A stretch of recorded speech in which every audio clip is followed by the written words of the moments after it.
Vous cherchez une source fiable d'informations pour rester connecté avec ce qui se passe en Haïti et dans le monde? Ne cherchez pas plus loin. Média 9 Haïti est là pour vous fournir des reportages complets, impartiaux et opportuns, couvrant une variété de sujets allant de la politique à la culture, en passant par l'économie et bien plus encore.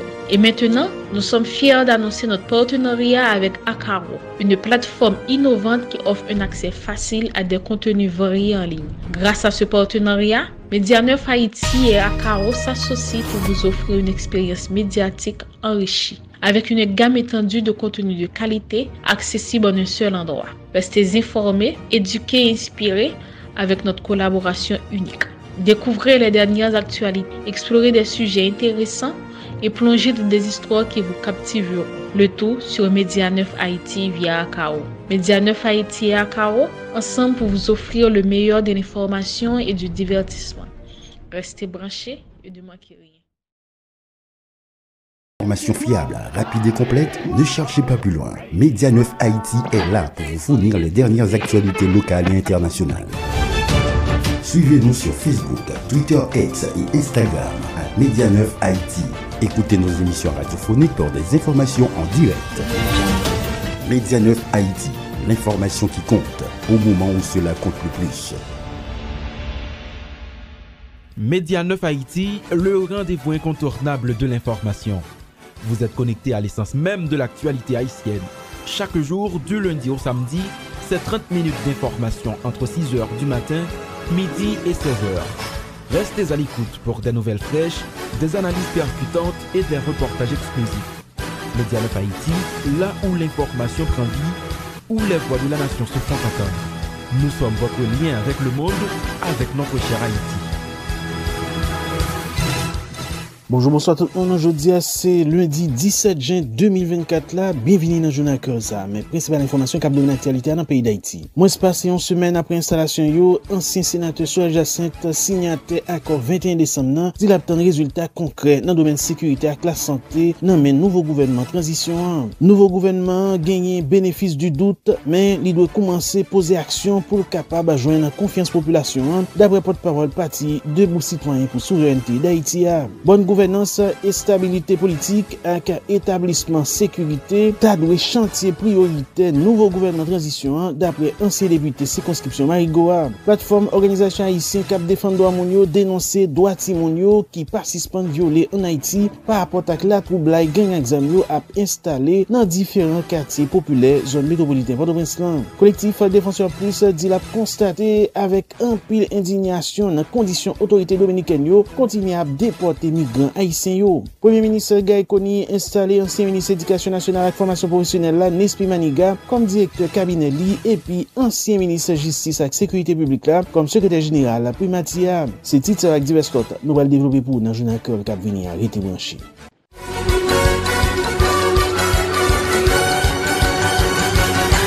Bienvenue dans le développement journal Cœur ça j'ai notable dit dans titre 4 membres de même famille mouri assassiné dans la nuit dimanche 16 rive lundi 17 juin 2024 là dans Delma 33. D'après information radio qui a rapporté c'est plusieurs nèg examen qui te gen uniforme la police sou yo qui entré en dedans Kaisa et puis assassiné moun sa yo. Victime yo c'est Rinaldo Pierre, Rinaldson Pierre, Wildorf Pierre ak Jamesia Marcelin.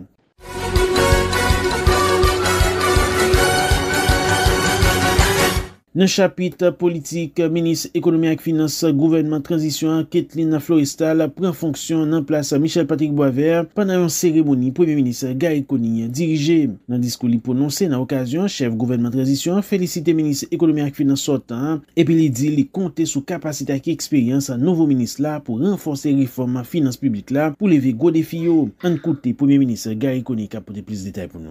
J'ai l'immense honneur et le plaisir de procéder en ce jour à l'installation de la nouvelle ministre de l'économie et des finances dans un contexte particulier où la nation fait face à des défis importants qui requièrent des qualités exceptionnelles tant du point de vue professionnel qu'humain. Mais la réussite de notre mission ne se mesurera pas à l'aune de la connaissance des dossiers et à la profondeur des compétences, mais surtout à la capacité de donner des résultats et de faire face aux multiples défis avec un sens de responsabilité et certainement avec beaucoup de sérénité. Monsieur le ministre sortant, il y a des femmes et des hommes qui traversent l'histoire, même en ayant occupé des responsabilités publiques de premier plan, mais leurs souvenirs s'effacent des mémoires comme des écrits sur le sable. Tandis que vous, monsieur le ministre, vous marquez à tout jamais l'histoire de ce ministère et du pays, avoir su imprimer votre marque à travers plusieurs initiatives et réussites de grande ampleur. Durant vos 4 années et demie en charge de ce ministère, vous avez stabilisé, de concert avec la Banque de la République d'Haïti, l'environnement macroéconomique, même dans un moment aussi compliqué. Les comptes publics qui subissaient depuis plusieurs années les contre-coups de nos crises chroniques ont été en partie stabilisés. Les recours incessants à la BRH, ne serait-ce que pour boucler les dépenses de fonctionnement les plus primaires, ont grandement ralenti. De plus, notre pays, qui subit depuis plusieurs années les évaluations de différentes institutions internationales, a reçu des notes d'encouragement à plusieurs reprises, tenant compte des efforts accomplis et de la confiance qui s'est instaurée avec les différents partenaires techniques et financiers. Par ailleurs, sachant que l'économie est totalement allergique aux incertitudes, aux crises et à l'absence de maîtrise des horizons sociopolitiques, vous avez quand même essayé d'insuffler des réformes qui pourront trouver leur voie dans des circonstances plus favorables. La nation vous en est reconnaissante. Mesdames, Messieurs, aujourd'hui marque un autre tournant dans notre vie de peuple. Suite à l'accord du 3 avril 2024, un conseil présidentiel de transition et un nouveau gouvernement que j'ai l'honneur de diriger ont vu le jour. Et pour mener les missions dévolues au ministère de l'économie et des finances, mon choix s'est porté sur une grande professionnelle compétente, rigoureuse et en le sens de la réalité, une femme qui marque de son empreinte tous les postes qu'elle a occupés. Ces différents passages, notamment au ministère des Finances, à la BRH et comme fonctionnaire international auprès du Fonds monétaire international, de la Banque mondiale, de la Banque interaméricaine de développement, entre autres, ont forgé des convictions et nourri des expériences indispensables à la gestion d'un ministère aussi central que celui de l'économie et des finances. C'était Premier ministre Gaël Kony. Ministre économie et finance sortant Michel Patrick Boisvert a fait connaître Kathleen Floristal a gagné capacité pour remplacer lui dans poste ça. Li encourage nouvelle ministre là continuer avec réforme dans finance publique là pour capable répondre à revendications légitimes population. On écoute Michel Patrick Boisvert qui a posé plus de détails pour nous. C'est avec une grande émotion et un sentiment empreint de fierté et du devoir accompli que je prends la parole en cette cérémonie d'investiture de la ministre de l'économie et des finances, Madame Kathleen Floristal. Mes chers collaborateurs, notre belle aventure au ministère de l'économie et des finances qui a démarré le 4 mars 2020 prend fin avec la présente cérémonie. Il s'agit pour moi d'une riche expérience tant sur le plan humain, technique qu'institutionnel. Ce ministère que j'ai eu l'insigne honneur de diriger joue un rôle prépondérant, comme vient de le mentionner le Premier ministre, dans la coordination et la mise en œuvre des politiques publiques de notre pays. À cet effet, malgré des années de crise politique, sanitaire, sécuritaire et humanitaire, nous avons déployé beaucoup d'efforts afin de mettre en place des réformes visant à renforcer le cadre de la gouvernance, à savoir le renforcement du cadre de passation des marchés publics, l'amélioration du cadre réglementaire de la lutte contre le blanchiment des capitaux et le financement du terrorisme, la réduction drastique des subventions, la mise en place d'un cadre budgétaire pluriannuel, l'élaboration de plans d'engagement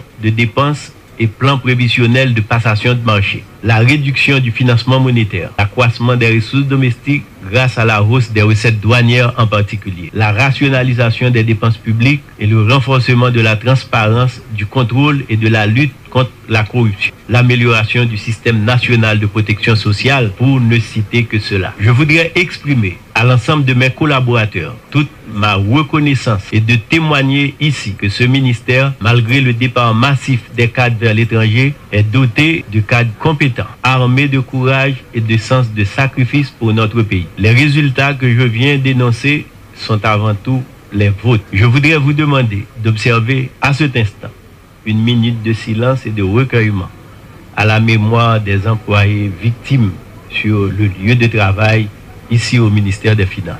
C'était ministre économie et finances sortant Michel Patrick Boisvert.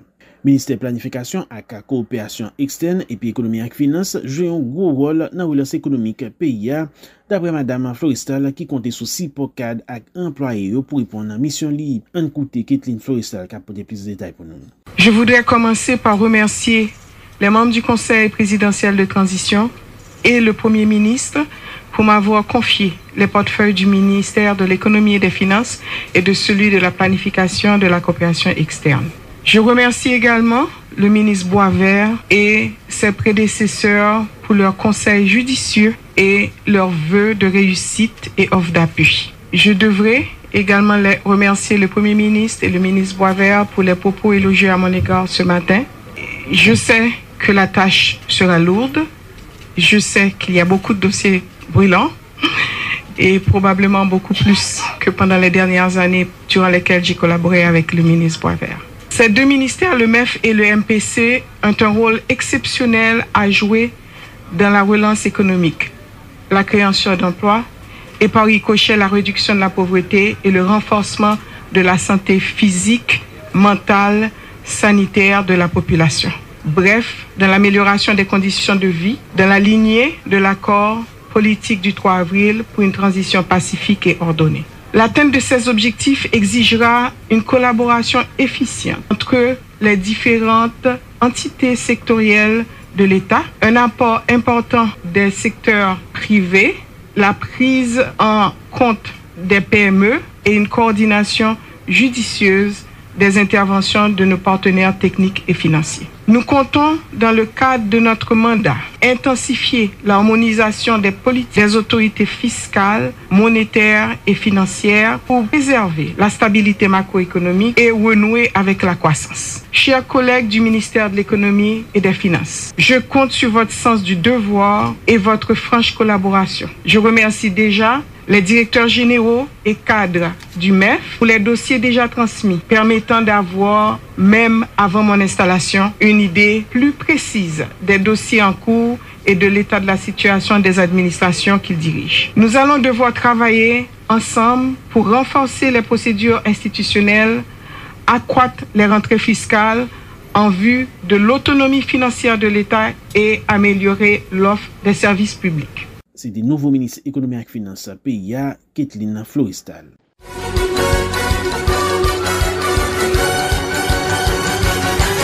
Dans le chapitre de la santé, Association pharmacien d'Haïti a lancé un SOS by nouveau gouvernement de transition sur différents problèmes secteur pharmacie a fait face. Pierre-Hugues Saint-Jean présenté plusieurs propositions qui sont capables d'aider le secteur à reprendre toute activité liée comme ça doit. On écoute Pierre-Hugues Saint-Jean qui a apporté plus de détails pour nous. Nous avons pris note quand le Premier ministre Gary Coney disait que la santé va être l'une de ses priorités. Donc le malaise qu'il a eu au début du mois de juin l'a aidé à comprendre la nécessité d'améliorer la performance de notre système de santé, dit-il, et cette amélioration ne peut se faire sans le secteur du médicament, car le médicament constitue la pierre angulaire de tout système de santé. Le médicament, c'est un outil thérapeutique essentiel qui peut prolonger la vie et en améliorer la qualité. Cependant, il peut à l'occasion mettre en péril, il faut le reconnaître, la vie des patients, être fort coûteux pour la collectivité. Ainsi, sa disponibilité, sa qualité, son accessibilité et son usage rationnel doit être une priorité. À travers cette note vocale, nous allons faire une analyse du secteur pharmaceutique, donc en identifiant certains problèmes et proposer des éléments de solution. Le problème numéro 1 identifié, le secteur pharmaceutique haïtien est régi par une loi datant de 1955. Donc une loi qui ne répond pas suffisamment aux pratiques pharmaceutiques actuelles, tant à l'échelle nationale qu'au plan international. Le problème numéro 2, il manque au secteur la concrétisation d'une politique pharmaceutique nationale s'inscrivant en droite ligne de l'engagement de l'État haïtien à respecter le droit à la santé de la population et en lui garantissant l'accès à des services de santé de qualité. Le problème numéro 3, le secteur pharmaceutique haïtien souffre des mêmes problèmes structurels affectant l'ensemble du système de santé. En plus, ce sous-système tend à être négligé et fait face à des contraintes particulières qui limitent sa performance. Le problème numéro 4, l'une des spécificités du secteur pharmaceutique réside dans le poids important des activités commerciales et des enjeux économiques liés aux médicaments, à côté de la dimension strictement sanitaire et thérapeutique. Le problème numéro 5, l'inadéquation de la législation, l'insuffisance du budget alloué au secteur de la santé, le faible revenu des Haïtiens et les prix élevés de certains médicaments constituent des handicaps majeurs rendant difficile la procuration en médicaments au sein de la population. Problème numéro 6, le secteur pharmaceutique haïtien est limité par divers dysfonctionnements, particulièrement ce qui a trait à la régulation, la coordination intra- et intersectorielle, la logistique des intrants, la location de ressources et la prestation de services et soins pharmaceutiques. Problème numéro 7, la direction de la pharmacie, du médicament et de la médecine traditionnelle est l'entité chargée de la régulation du secteur pour le ministère de la Santé publique et de la population. Mais malheureusement, elle est faiblement dotée en personnel et ne jouit pas de l'autonomie requise pour exercer adéquatement ses prérogatives de normalisation, d'appui et de contrôle. Le problème numéro 8, La situation actuelle est caractérisée par de profondes carences en ressources. Donc le déficit en ressources humaines est à la fois qualitative et quantitative. Le problème numéro 9, le dernier problème identifié, donc il y a la vente illicite, la contrefaçon et l'usage irrationnel de médicaments. En fait, ces problèmes demeurent des problèmes graves auxquels nous faisons face. Donc, les éléments de solution proposés, la première solution proposée, c'est élaborer et mettre en œuvre une stratégie nationale de lutte contre la vente illicite et la contrefaçon des médicaments et créer une brigade de lutte contre le trafic de faux médicaments, BLTFM. 2. Créer un laboratoire national de contrôle de qualité des médicaments, de certification internationale et encourager la production locale de médicaments essentiels tout en renforçant le système de certification de bonnes pratiques de fabrique. C'est le président de l'Association Pharmacien Pays d'Haïti, Pierre-Hugues Saint-Jean.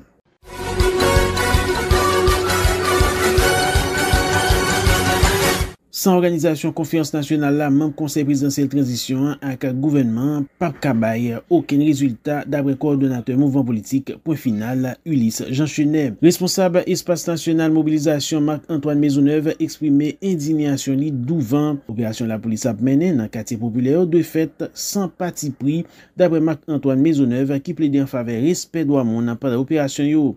Dans le chapitre insécurité, la police a touillé présumé bandit François Veillard sous l'ordre commissaire gouvernement juridiction Akéan Adrien Exama. Action s'est arrivée dans la zone Zouranger, commune Saint-Louis du Sud, côté présumé bandit a opéré dans un gang. En suivant plus de détails.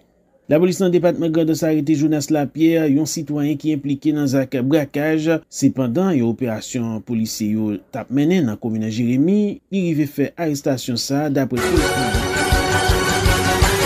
c'est la journal l'arrivée dans Boutli, n'a pas la principale information qui t'a dominé l'actualité dans le pays d'Haïti. 4 membres d'une même famille mouri assassinés dans la nuit dimanche 16, rive lundi 17 juin 2024 là dans Delma 33. D'après information radio qui a rapporté, c'est plusieurs nègres examen qui étaient gain uniforme la police sou yo, qui étaient entrés en dedans la caille Mounsa yo et puis fait ça. Ministre économie et finance gouvernement transition Kathleen Florestal prend fonction dans place Michel Patrick Boisvert pendant une cérémonie premier ministre Gaye Koning dirigé. Ministre économie et finance là Kathleen Florestal remercie conseil présidentiel transition avec premier ministre Gaye Koning qui choisit lui pour occuper fonction si là. Merci tout le monde qui t'a écouté nous dans préparation c'était directeur édition nous Jean-Jules Dugé dans présentation avec montage là c'était moi-même Jean-Élie Paul nous casser rendez-vous avec vous pour un autre jour. Bye bye tout le monde.